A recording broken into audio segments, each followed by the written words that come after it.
ए ताई, तुलाही प्रश्न पडतो का की 6 महिन्यांच्या बाळासाठी खिमटी कशी बनवायची? चला मग जाणून घेऊया.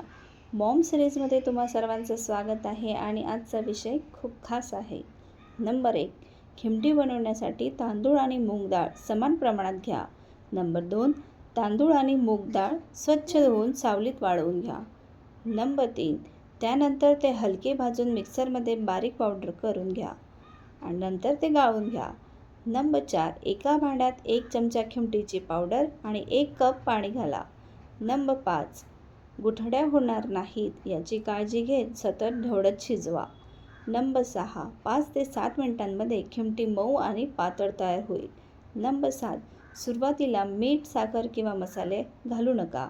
अशीच उपयुक्त माहिती मिळवण्यासाठी व्हिडिओला लाईक करा, शेअर करा आणि चॅनलला सबस्क्राईब करायला विसरू नका. भेटूया पुढच्या मॉम सिरीजमध्ये. Happy parenting. बाय.